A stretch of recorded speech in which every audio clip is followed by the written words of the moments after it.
we're the startup where tech people come to heal because like the tech industry can be a lot and very overwhelming and very judgmental. And in many cases, it's kind of morphed into this. Everyone says be innovative, but like, don't you dare make a mistake or you're out. Like, what does that even mean?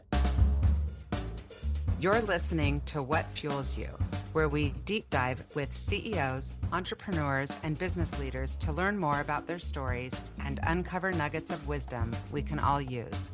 I'm your host, Shauna Swerland, CEO of Fuel Talent, an award-winning recruiting firm based in Seattle.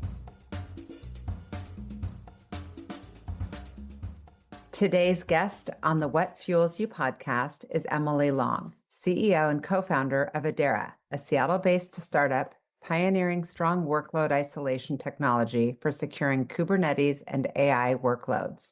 Emily is a dynamic leader with a track record of scaling operations, fostering strong company cultures, and driving strategic execution. She brings a people-first approach, believing in the power of humor and human connection to motivate teams. Before founding Edera, Emily was the COO of Chainguard, where she played a key role in scaling the company to Series C and unicorn status. She also served as Chief Operating and People Officer at Anchore, leading business operations, sales, and DEI initiatives. Based in Santa Barbara, California, Emily holds a BS in Business Administration from Cal Poly San Luis Obispo. Welcome, Emily. So happy to have you on the podcast. Thanks, Shauna. I'm so excited to be here. Appreciate the invite. Of course. Okay. Hitting you with some rapid fire out of the gate. Do you have a guilty pleasure? Oh, saturated fat. Like bacon? I like that you're calling it saturated fat. Because it's just all the bad stuff. So like any like fast foods, my team makes fun of me because I have the McDonald's app on my phone. It is a thing. I love that you're A, admitting it, and B, that you're still letting it rip at McDonald's, Mickey D's. It's when you say guilty pleasure, it's very guilty. That's so funny. Is there a go-to quote for you? Oh, go-to quote. I mean, I have a couple Post-its that I keep up on my computer, all like to remind myself of something. So I have a couple on here, and one of them is no matter what, it will be okay. So like when things get really stressful, I can reorient on the fact it's gonna be okay. And then one of my coworkers once told me one that they heard from one of their coworkers that it doesn't matter if you're right, if you're alone. And so it kind of reminds me to center on this idea of like, if I'm really going to push to this point and then I've lost everyone, like, does it feel good anymore? Probably not. Such a good one, especially as a CEO, right? As the leader of the company. Yeah. What's your kind of go-to morning routine? Well, I guess I get up, I start meetings really early, probably about 7:30, because I have some team members in the UK.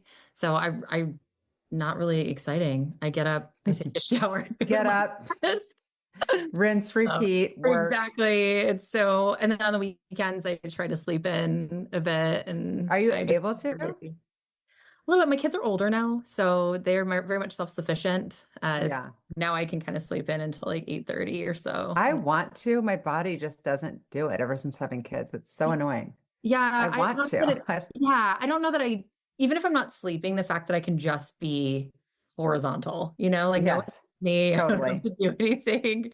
So yeah. I just enjoy being able to be lazy. The best. I'm a good lazy person. What's your favorite way to decompress at the end of the day besides laying horizontally? Yeah. Well, I mean, I do love my Starbucks if I really need to like take a minute, which is also still in the food category. So I have a theme here. I have been starting to do elliptical in the afternoon. So but I really dislike working out with just a fiery passion within me, but I've accepted that. And so for me, it's like when I can throw myself on the elliptical for like 10 minutes, my head a little bit. So that's been kind of my I would say in the last few weeks, I've been throwing myself on to just get some of that like energy out before I on my day. I'm guessing the answer is not elliptical, but if you could master any skill, what would it be? Definitely not the elliptical. I don't know if there's such a thing as mastering the elliptical. Yeah. I mean, it could be. Enjoying the elliptical. Mastering a skill, that's a tough one.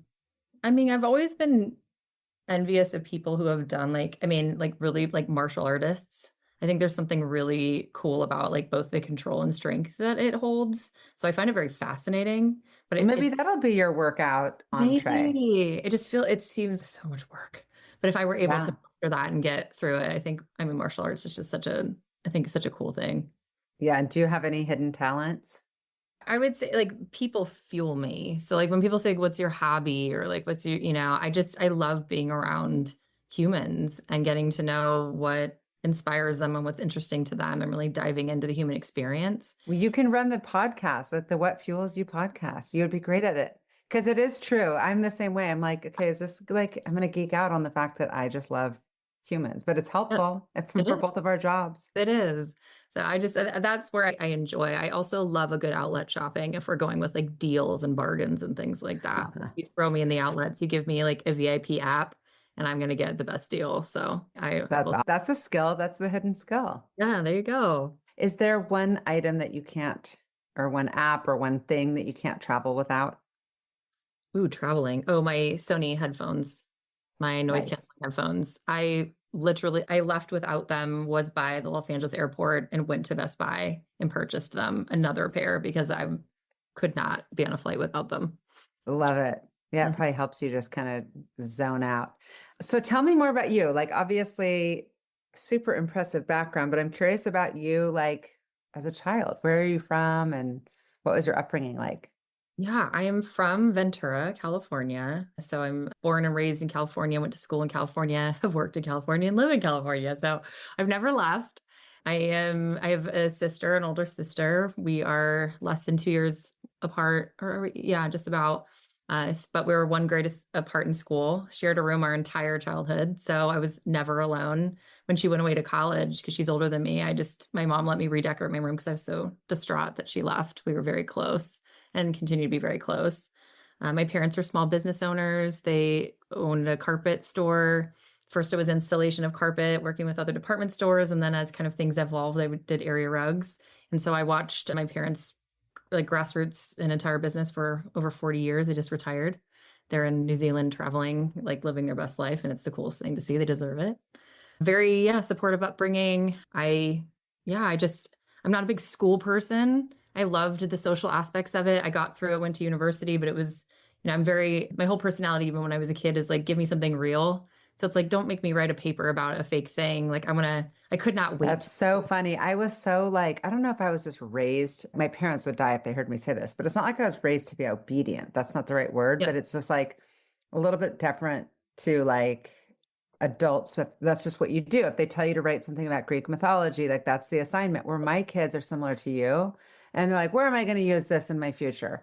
And I'm a little bit like, you're right, especially with ChatGPT. Yeah, exactly. Um, You're like, what are we even learning now? It's yeah, like, you're like a pragmatist. You want yeah. something that you can apply like practical knowledge to. Yeah, what's this gonna do for me? I think that, looking at the education system, having kids now I have a very different disposition, like looking at my kids. I'm like, yeah, you just got to get through school, like, but like appreciate like how are you gonna live your life? Like my daughter's a Girl Scout. It's like hawk those cookies, like entrepreneurial spirit. And it's really fun to kind of watch that grow because I was very much like that as a kid where I was, I just like to, it was all, I mean, I got a job as soon as I could. I worked at Yeah. Old Navy in town and sold stuff there. Loved retail, Were but you motivated by like making money or independence or sense of purpose or like all what of was those your things. vibe when high school? Yeah, all of those things. I think for me, it was, yeah, there was a level of independence in having my own thing and having my own money that I could spend and do things with.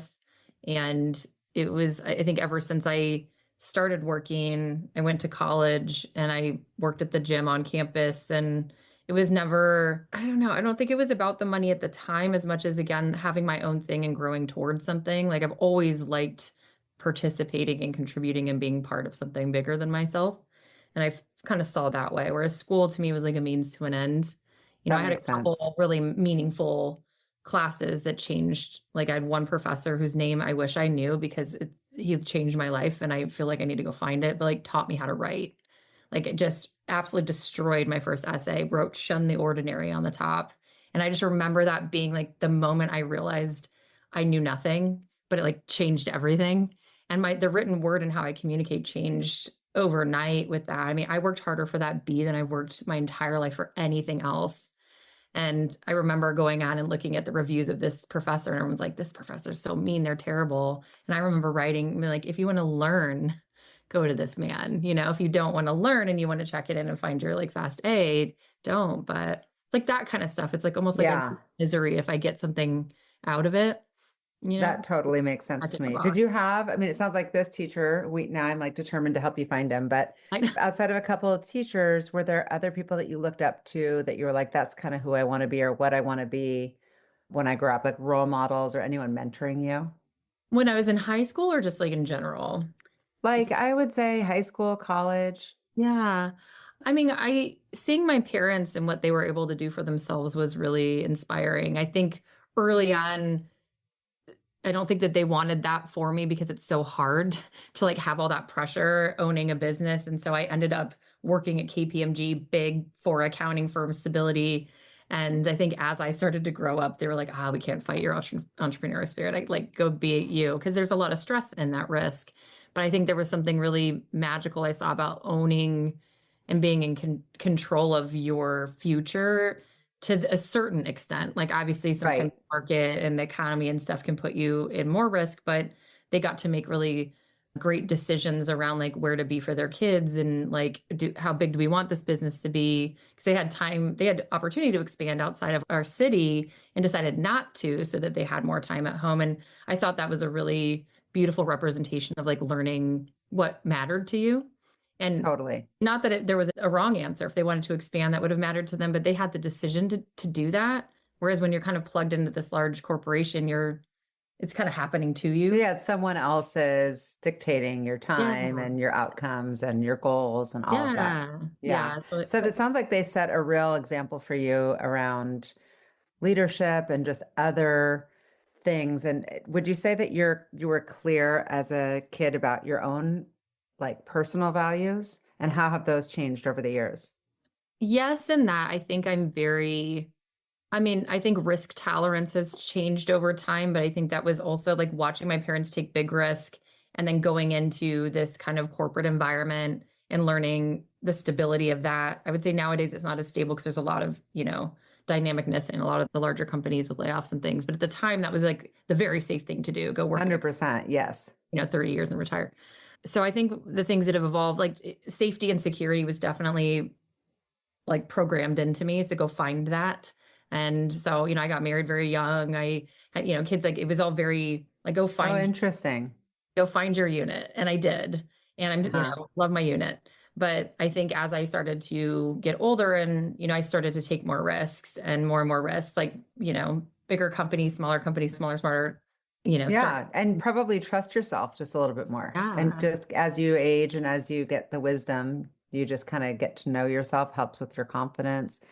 So you said you weren't like considering yourself much of a like school person, but you went to a great school, San Luis Obispo, Cal Poly. I mean, when I was growing up, I know I'm older than you, but like that was a school that was not really on the radar, and now it is like everywhere. Everyone wants to go to that school, and Yeah. people love it. Did you love it? Oh, I loved it. It's a fantastic school. And the thing that I think they do well and what drew me to go there is they do this like learn by doing philosophy. So like a lot of the stuff that Mm, like you pick a major when you go in, you can still change, but it's harder. But they embed kind of the hands-on experience early on where a lot of the, California UC systems or other private universities, as good as they are, very theoretical. And knowing myself, I think my parents also kind of knew this about me too, where it's like, oh, you put her in a bunch of theory classes, she's gonna be like, what do I do with this? Where, yes. I go to something like Cal Poly, it's like, oh, I'm learning why this math class applies to business I administration. do really well in that type of learning Yeah. environment too. It Yeah. wasn't on my radar. No, Um, yeah. yeah, interesting. Thankfully, I mean, I can't take credit again. I think my parents really plugged into the system and kind of showed me a lot of universities going into it. It was there between there and UC Santa Barbara. And because I grew up in Ventura, which for those that don't know where that is, it's like 30 minutes away. I had this moment where I'm like, I know myself, I can't be so close to home because that's a great Yeah, university. just right in your own backyard. And what did Yeah, you study there? And what did you have a sense of like what you wanted to be? Did you know I'm going to go for like a KPMG out of school? I did. I don't know that I think I knew that I needed to have a practical job. And so business was a very practical thing to do because it's like, so I went into business administration and they have what they call concentrations there. So you can do like marketing, human resources, finance, and I did public accounting because it was a very practical job and there were a lot of people hiring for it. And so I got my internship at KPMG in my junior year there and then had my full-time offer my senior year. So I kind of had everything set up to kind of my life, but it turned out I didn't enjoy accounting, but I Yeah. still Well, did you it. lasted there 12 years. I You were did, but I there, changed you were a jobs. long time. I know, but I changed jobs within a year. And Oh, you did. my career at KPMG was largely the length it was because I was supported to go into 4 different departments in 11 and a half years or so. So they continue to foster my career by letting me do different things. But I knew within the first year, I'm like, ooh, I'm in the wrong lane. Yeah. But it's so interesting how many people, especially, I mean, I've done over 250 of these podcasts with CEOs, and it's interesting. And I've got a son who's a sophomore, and in that like East Coast, kind of you go investment banking or Mhm. consulting. And it is a really, I think, foundational first job out of school, even if you don't love it, to Yeah, go you that learn a route, lot. because it's just like you cut your Mhm. teeth and really learn a lot. Yeah, you do. It's hard. Yeah, it's really hard. I mean, they just absolutely destroy you. I mean, you just go in Yeah. and working 10, 12, 14, 16-hour days, and you kind of learn what your tolerance is and how hard it can be. And not to say that even when I changed, like it's intense being in financial services or investment banking, even in different departments, I burn the midnight oil a lot, but I give a lot of credit to companies like KPMG to teach you how to work, and you can agree or disagree with the way that they do it or how hard they kind of work their people.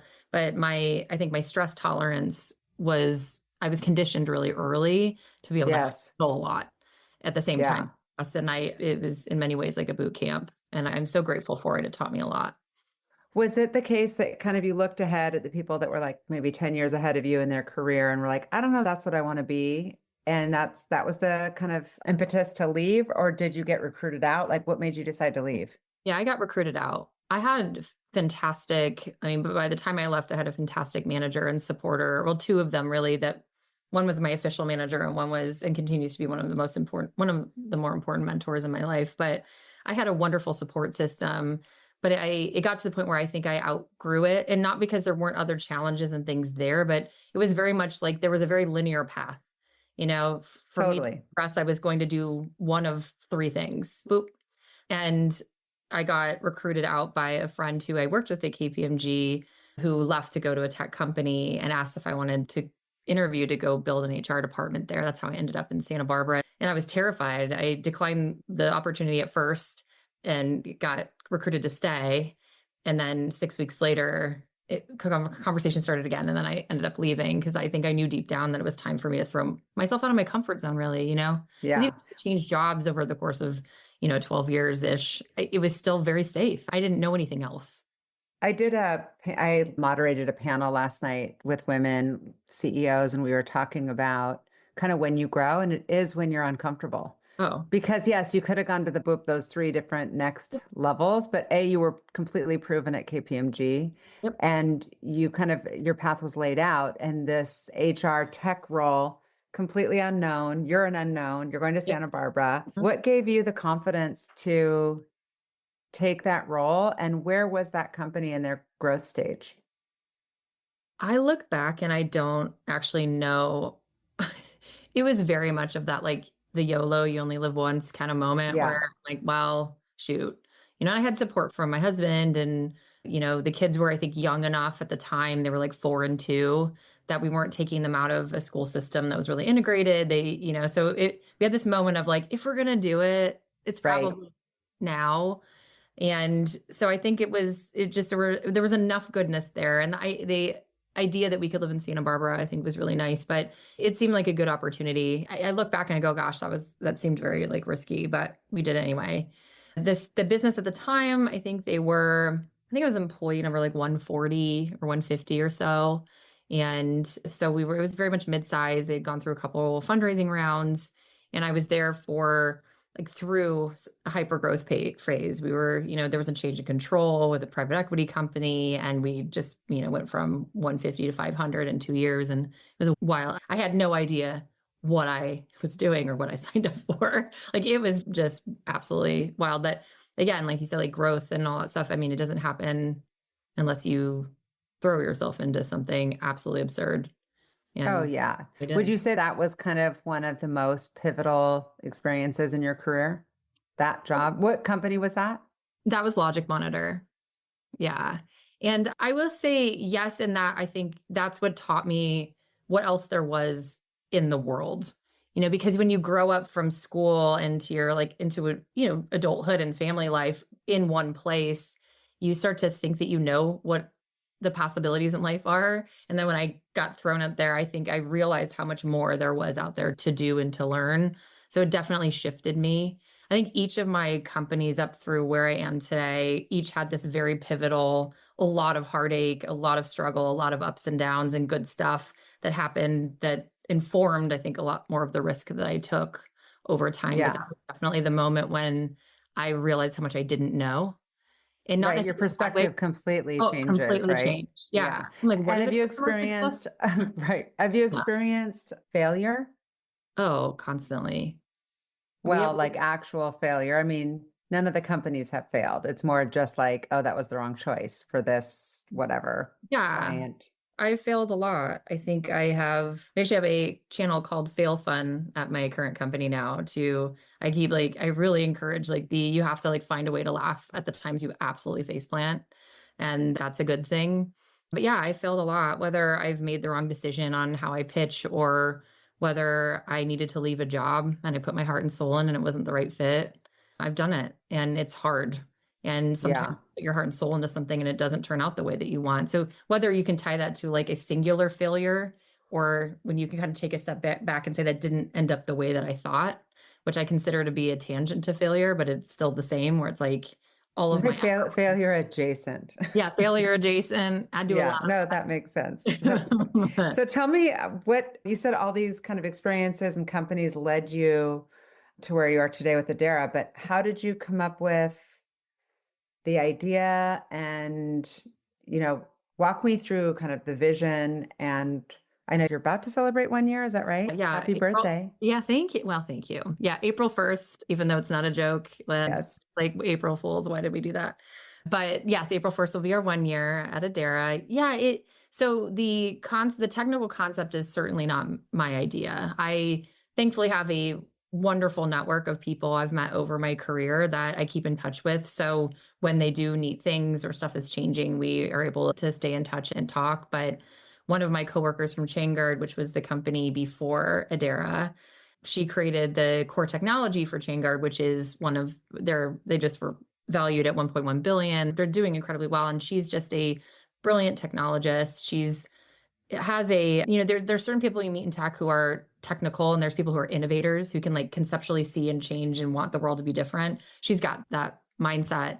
So when she left to go start a company with this other person, so Ariadne is who I'm talking about, who I worked before, and Alex is our current CTO.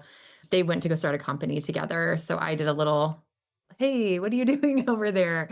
Because they're both highly technical and my skill set's very different. I come from finance and HR and, migrated into the COO world. And so being able to kind of bring a business and people acumen to a company, I asked, what do you see here?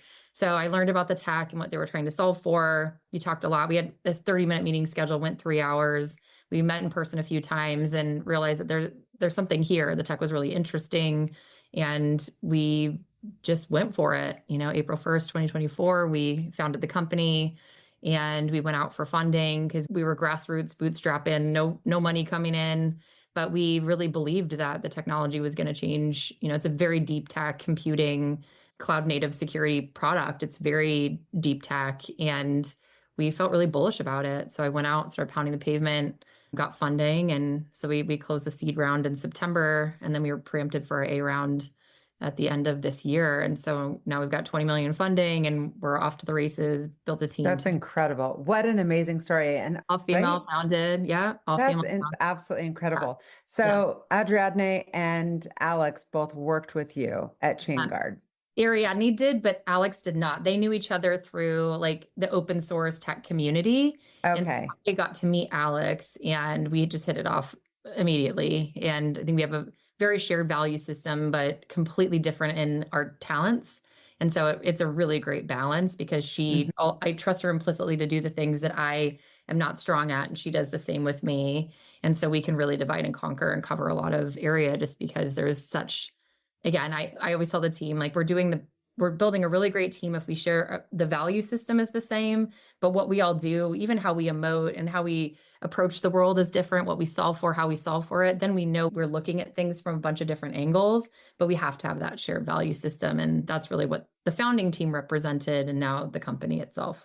Right. Yeah. Diversity of thought and just like how we approach things is Yeah. huge. And so tell me, as an all-female led company, like what was the fundraising process like for you? And had you done that before?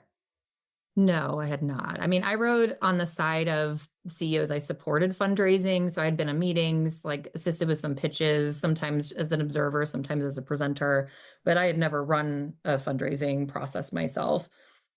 I think I had enough context to know generally what was expected, but I spoke to a lot of women founders before I went out to get the real talk on what the pitching is, because I think as much as we want to believe that there aren't, unconscious biases and things that happen, there are, all of the advice that I got going in happened.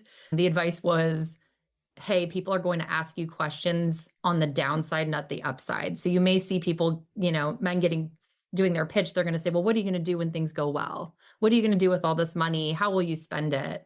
And the same meeting with a woman that's pitching, CEO, co-founder, otherwise, are going to be like, well, what are you going to do when things go wrong? What if you don't get the money? How would you fix it? And it happens consistently. It's very fascinating. And I had talked to this CEO who had raised over 200 something million dollars in her career. She's incredibly talented. And she was joined by her male CFO who had supported other CEOs over time. And he was like, I can't tell you that I couldn't believe the difference watching her pitch versus the other male CEOs that I had encountered during the fundraising process. And so what was really helpful about that was that you don't feel alone in it. It's like sometimes like, when the things go sideways, you're like, is that me? Like, am I just really bad at this? Yeah. Or like, is it just inherently like, and the advice I got was when they ask you the downside question, answer the upside, so like make sure you're positioning yourself so you're not on your back foot. And that was really helpful. And, you start to kind of shake off it.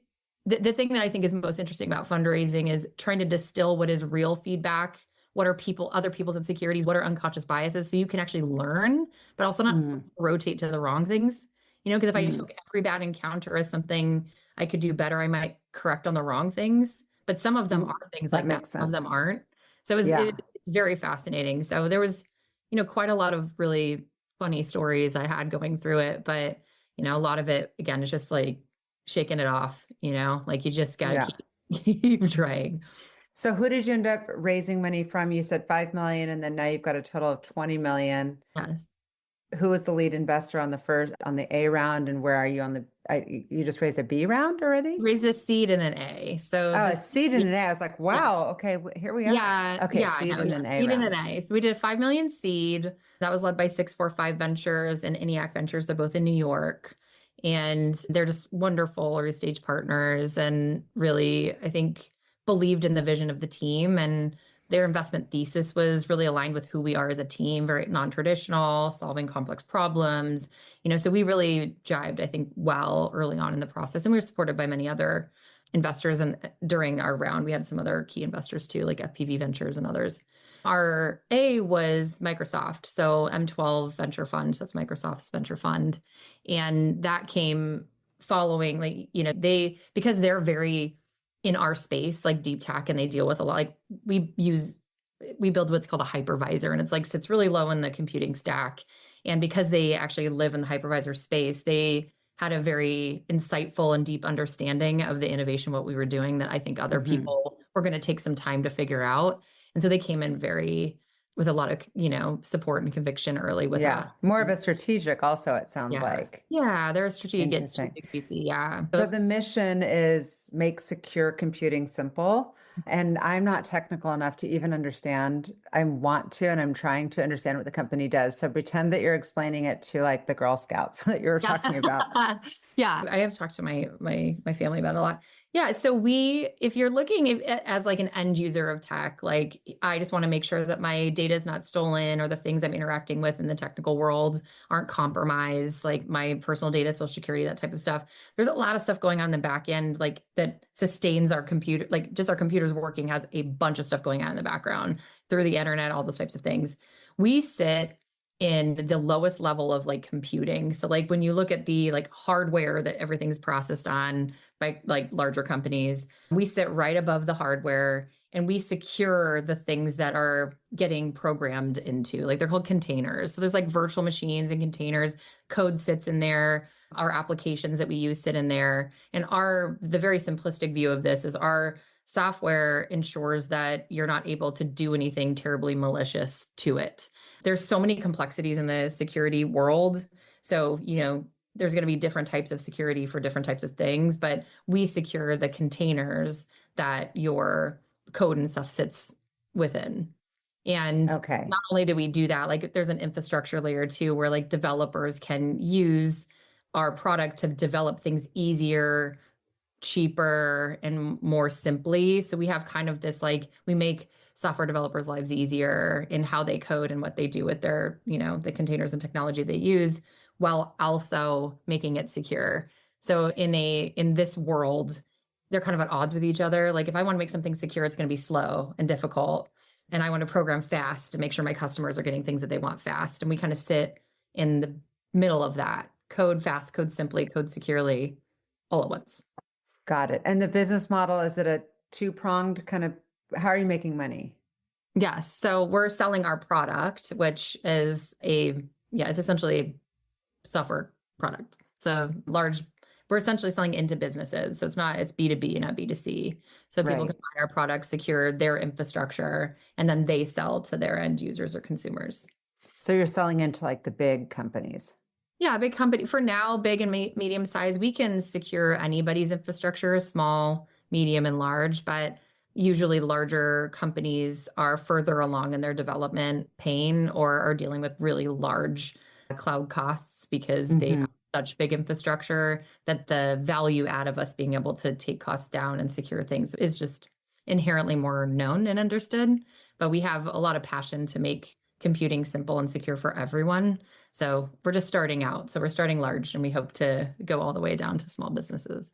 And are there a lot of competitors? Not in what we're doing. We're very, very cutting edge and innovative. So the way in which we've built our product, no one has done anything like what we've done before, though we sit in a known problem area, which is things are expensive, things are hard, things are slow, and things are insecure.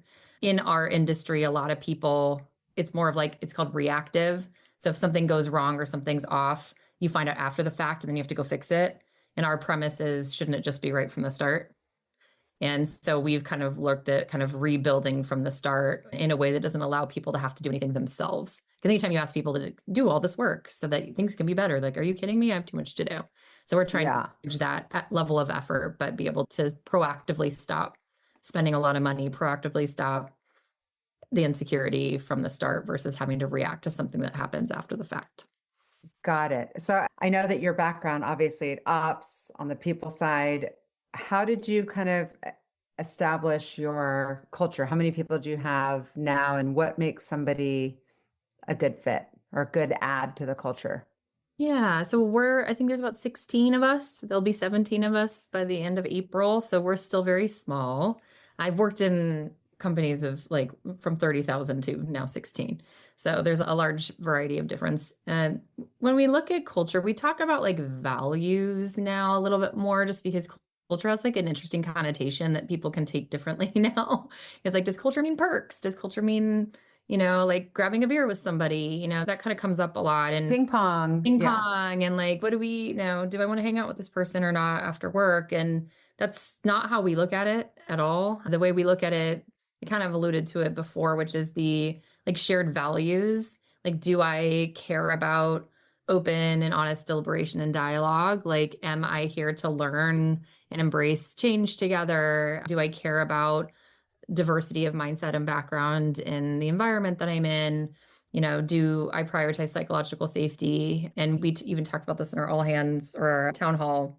this week, I think it was yesterday, where it's like psychological safety does not mean agreeing all the time. Psychological safety means we're coming in to disagree and do that safely and collaboratively. So we have a very distinct want to do hard things together and recognize Right. that will be disagreements and checking your ego at the door. That's really a lot of what we do because we disagree constantly. We're tripping over each other. At this stage, it's messy. Oh, It's of course. confusing, Yeah. and you do one thing, another thing comes out of the end. You're like, what was that? And Yeah. you have to be able to just do that and be okay with it. And Dust yourself off, no ego. I yeah, read code over chatter, community over ego, and empowerment over micromanagement. And I love those things. I'm guessing that mindset, yep, really helps shape the culture. it does. And I love that. I'm guessing as somebody who would be successful there would be curious, Very. resourceful, flexible. I'm just thinking of like attributes of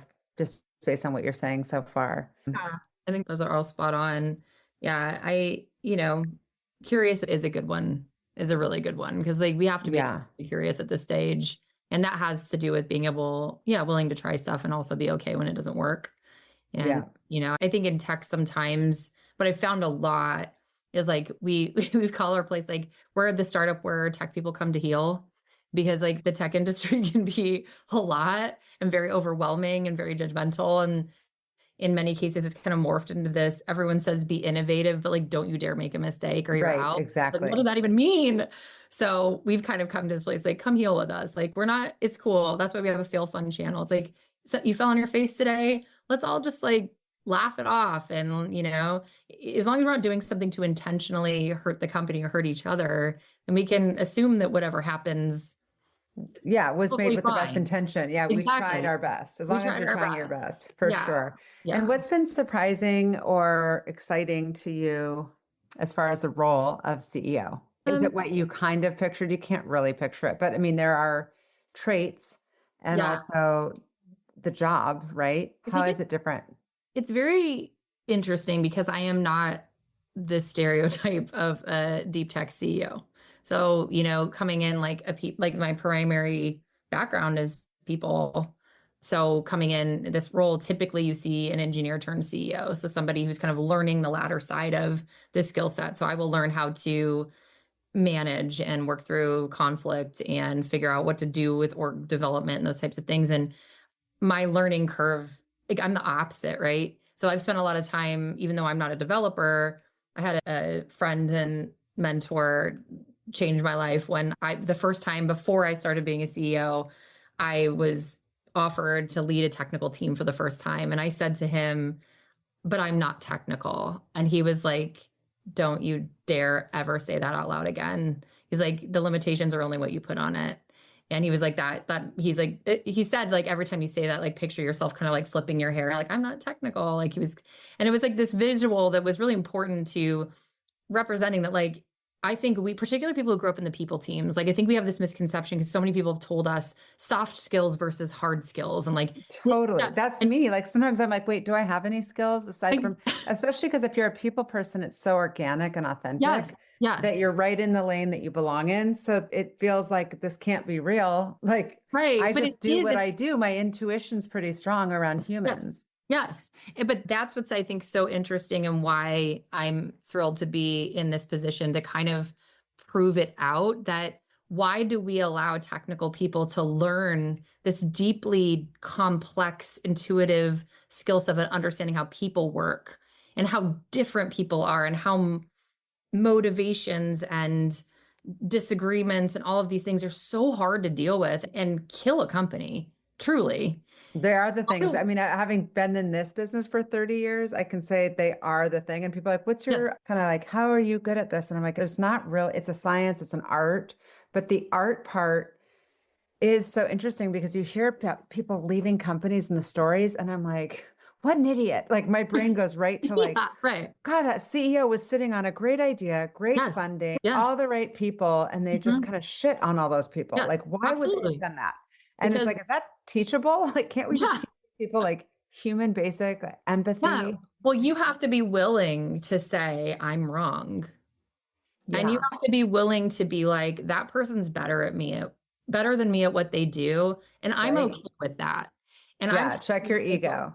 the majority of CEOs cannot do that. They cannot. They have to be the ones Yes. with the most. They don't want to admit that they have anything to change.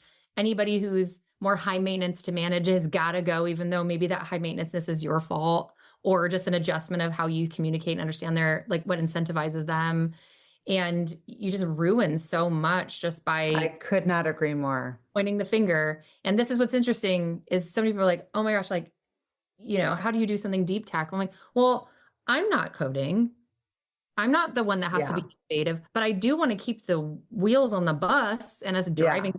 the path in the right direction. And I can certainly diffuse conflict, find root cause of like problems. Like people have a really good pattern recognition. That's usually why like we call it intuition, but we can see things that are going on and go, oh gosh, and then you're kind of getting people back. Yes. You can That's, also think like this move is going to cause these next three moves. So I yep, better think about that all of fourth these thing things. before I send this Yes. email. Yes. Like I better get this person's buy-in before I put them in a position where they're getting caught off guard. Yep. All the things that are just the humanist side of it that seems so basic for Yeah. someone like you or someone like me, but you don't realize. And I've had a friend, he's one of my best guy friends, and he's brilliant. And he'll say something like, I channeled you to be like, what would Shauna do? And he's like, MIT brilliant guy. And I'm thinking, I could never do what you're doing. I don't recognize that what I'm doing is any value until Yeah. you have someone else point it out. You're like, oh, yes, Oh, these yeah. are things that are Yes. a thing. Yeah, We have an interesting. unfortunate cultural problem of devaluing even the name soft skills is so unfortunate. Right, Because because it sounds yeah, it's like implies that saturated something's like, fat. oh, and it's It's like, saturated no. fat. Yeah, Yeah, no, totally. exactly. So even though you're not a technologist, you're deep in it now in this deep tech. Yeah. I'm curious what's your overall feeling about like where are we today as far as where technology stands Mhm. and where do you see AI kind of shaping the future? We were just talking about it today in my office, like every company now is like AI. And we're like, it's going to be so interesting to look and see in a year Yep. kind of what things look like and how quickly everything's moving. Where do you Evolving. see it going? It's very, so we talk about it obviously a lot too. It's everywhere, and I think people who don't start to optimize and use AI in their workflows and stuff are going to be left behind. There's a lot of things that are actually, move a lot faster. And we try to obviously, embed that in our workflow decision-making, writing, brainstorming, like it's quite important. We definitely take a stance on another side of it where it's like AI is going like adoption and movement and the pressure for companies to adopt it is so fast we're not thinking about what that means for like or security and like the good of humanity, not necessarily just in people say like, oh, the Terminator is going to come through AI and we're going to have like robots. That's not what I mean, but how people actually code and support AI is very risky and super, it's like the Wild West out there. And so It feels like that a little bit. yes. And we think that there's just an inherent, like we need to be paying attention and not let like history repeat itself where we go so fast we don't realize what we just did to ourselves. And in some cases, we see it from a risk perspective. Like if you're going to be using AI or in your product that you're selling and you have it on your infrastructure and you don't actually even know where your risk is, where the security incidences can be, because you just need to move fast, we're putting so much at risk by just being open that way. And so we talk a lot about we got to like get on our shit and make sure that we're not going to be putting ourselves collectively, humanity, the people like using and embedding our products like are not secure. And so we think about it more on this pragmatic, like, yes, get on or get out. You can't slow it down, but we better be smart about it. And so we talk about that because of where we sit in this ecosystem, which is make sure that how you build your software is secure. And AI, it's a whole different element of security issues when you're building like AI. Even, as you join meetings, note takers, AI note takers were there and stuff like that. I've been talking to attorneys. It's like, so if your note taker joins, is that like, do you have some sort of privilege issue? Like, so there's just like these really like weird things where it's like, so doesn't all of a sudden now are you not honoring certain contracts or certain confidentiality? Well, right, because someone's offered for me to acquire my podcast recordings because they're trying to do deep language model analysis or something. And I was like, well, wait, yes, but no, I don't think I can do that. I was like, maybe, well, but no. Yeah. Yeah. And it's like, what if you have one of your like models get compromised and there's a security issue and somebody gets control over the data that it's sending out? Like you could have Yes. problems. Like there's so much there. And we as humans just rely, like this is a big problem of people just all of the misinformation stuff that's flying out there. Like, we Well, and believe this group think it's just like, oh yeah, oh, AI, let's it told go. me, and I've had an instance where I was using OpenAI or I can't remember which, Claude, something, where I was asking competitor information. It gave me a competitor, and I was like, oh, interesting. I asked a couple questions, and it came back and said, actually, this isn't a real company. And I was like, what? Oh, Because I went to go Google it myself and I couldn't find it. And I went back and it hallucinated oh, the name of a company that was in a competition landscape, and it wasn't even real. But if I wouldn't oh, have followed up, I think you hear these stories about people using, ChatGPT to do stuff and then like putting it in a report. And someone's like, that's literally a fake thing that happened. But you have to, we believe what we see. And so there's so much, 100%. not just like believing something because it comes at us, but we have to be smart enough to poke at it and figure out what's real and what's not real. It's a wild world out there. It's wild. It's really cool that you're like 100% right in the thick of it. So what are you doing for your anniversary? So yeah, so April 1st, we are actually throwing a party in London, first birthday party. Our team has gotten really excited in having way too much fun on invites. We have like literally one that looks like a baby, like he'll come to our first birthday. Oh, you need to send me a copy. I want to I, just see what it looks like. I That's will. really It's like a cool. little teddy bear, like bright, like this pastel pink. It's hilarious. On our team, Theo just had way too much fun with this stuff. It was great. But there's a big flagship conference for us. It's called KubeCon. It's like for Kubernetes users. It's like containers, and it's out in London. And so we'll be there the whole week. And it happens to be during our 1 year. So we're throwing a party for our mascot is an axolotl, and it's just pink and adorable. But anyway, so we say it's Ivy's birthday. That's Ivy the axolotl. And so we're definitely gonna be So your employees will be there and clients? Yes. Well, so not our whole team, but there's like 6 or 7 of us that will be out at the conference in London. And we're just hosting people, clients, people in the community, friends, and just anybody who wants to kind of get to know us. Because it's such a large conference, I mean, it's like literally 10 to 15,000 people are there for it. Oh, wow. Yeah, we leave it open for anybody who kind of wants to come and learn about us and hang and celebrate. So we'll have like, 100, 150 people there, hanging out. Very cool. I Yeah. love that. Yeah, and we have a fun raffle. One of our investors, I don't know if you know the Chainsmokers, the band. Yes. Their venture firm, Mantis Venture Capital, is one of our investors. And so they've given us 2 VIP tickets to raffle off to their Vegas show. Date of your Love that. That'll incent people. I'll be like, I'm staying till the end. I want to Yes, go. exactly. I want to know. So it'll be fun. It'll be really fun. Very cool. And the big picture kind of end game, when you picture the business down the road, what is the ultimate, like, wow, we did it?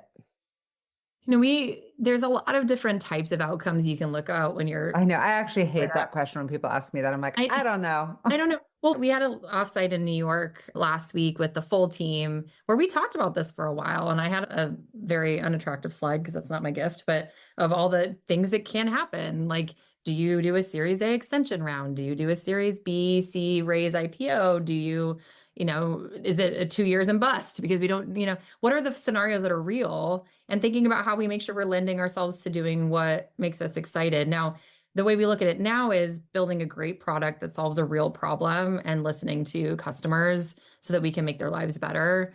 And we believe down the road, it will start to get more clear what that means for us, because there's a lot of different ways they get acquired, that kind of thing. So for us, really our focus is building a company that we're proud of. And our pride aligns to both the community that we build and the technology that we create and put into the world. So that's kind of our focus on the near term. What happens after that, we shall see. Yeah. We are very open to many possibilities, but right now we're really just trying to focus on getting our technology out into the world and helping people. Yeah. And if you had to do it all over again or give yourself some advice as a younger human, what would it be? Oh, appetite for failure early. Don't be worried about being embarrassed. I think that like young girl in me that's like, don't look. Color outside the lines. Yeah. Nobody stare at me. Go, no. Like Yeah. I just like wasn't the one that wanted to be in the middle of everything. I did a really nice job just being around, and so I get that confidence to be like, man, and you just see the people who really do a lot in their lives, whatever that may be, like aligned with their value system. It can be family, it can be work, it can be anything, personal interests, are the people who are willing to just put it out there. And by the time I got to the point of working through this Edera journey, like we decided to found and we're going to go and fundraise. my tolerance for failure. I also have a post-it note that says no plan B that sits right here because it's like, I do not want, this has to work. And so no matter what, again, no matter what, I will be okay post-it. It's like those types of things like fuel you. And so I failed a lot, a pitch didn't work. It didn't resonate, whatever it was. You just got to keep going. And then you find the Yes. sweet spot and you do it. But if I were to tell myself that it's going to be fine, like, so what? People have a very short-term memory, 100%. Yes. And so what's your ultimate fuel? What fuels you? Oh, people. When I see people step into their own and just dominate their lives, whether like finding that thing that they want and really truly watching people step into their power, there's nothing more motivating to me. And that's where like I sit in my seat. Like I am zero intimidated by people who are so good at what they do. It embarrasses me by how little I know. Find that to be so cool because it's like seeing people just like take control of their lane and just really do great things. Like that fuels me. And being able to have this company and see the talent that is here, many of which I've worked with at past companies before. One person I worked with 4 times. Oh, I love that. That's so cool. Yes, there's many of us, 2, 3, 4 and then obviously some new folks who have That's just a testament for sure wow. to building strong cultures and strong relationships, doing good work. Very Mhm. cool. I'm excited to watch you continue on your journey and watch you continue to kick ass Thank you. and have a great time in London. And we'll put this out while you're there for your birthday. Happy birthday. Thanks for coming on. Appreciate it. Thank you for listening to the What Fuels You podcast. If you'd like to check out past episodes to hear from more business leaders, go to fueltalent.com/podcast. And if you have a minute, please leave a review and rating on your favorite podcast app, or share this episode with a friend or colleague. Please share any feedback or interview suggestions for other guests by sending a message to podcast@fueltalent.com. I'm Shauna Swerland, and thanks again for listening.